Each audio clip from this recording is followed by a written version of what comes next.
We're now one step closer to realizing President Trump's promise to make America healthy again. I need us all to understand something. Make America Healthy Again has never been about making America healthy. It's a political slogan, a Trojan horse used to dismantle the very agencies that help to protect public health. It was outlined explicitly in Project 2025, and it's being carried out with public support under the illusion of caring about health. The Republican Party has historically not been strong on health, and they've actively fought against evidence-based public health measures. Things like healthcare access, housing assistance, nutrition programs, school meal improvements, and even smoking laws. But MAHA gave them a front. It allowed them to co-opt real frustration with our for-profit healthcare system, with our broken food environment, and with the state of public health in this country. And instead of telling people the truth that our health outcomes are the result of decades of underinvestment in public health infrastructure, they told a different story. They said it was because of corrupt science and corrupt regulatory agencies, instead of decades of putting corporate profits ahead of people's health. Where we've let industry and corporate profits dictate what food gets grown, what healthcare people receive, and what protections people have against environmental contaminants. And RFK Jr. fit perfectly into this. He talks about improving the food supply while the Trump administration guts the agency responsible for food safety,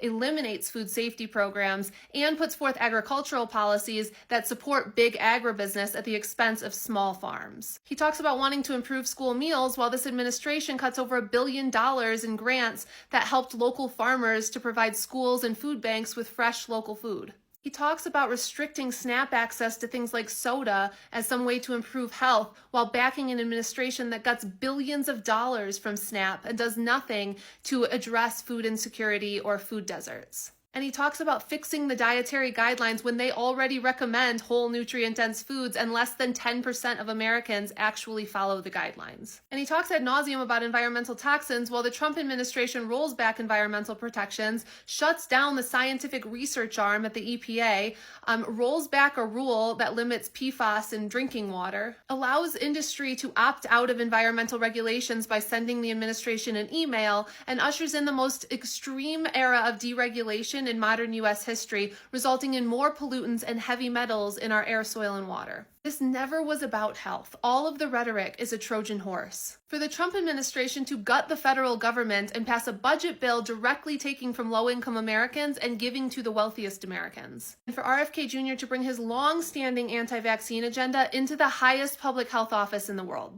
Not to improve health, but to legitimize and institutionalize policies that restrict access to vaccines and undermine trust in science. This administration is quite literally doing the exact opposite of making us healthy in this country, and it's clear as day if you choose to look.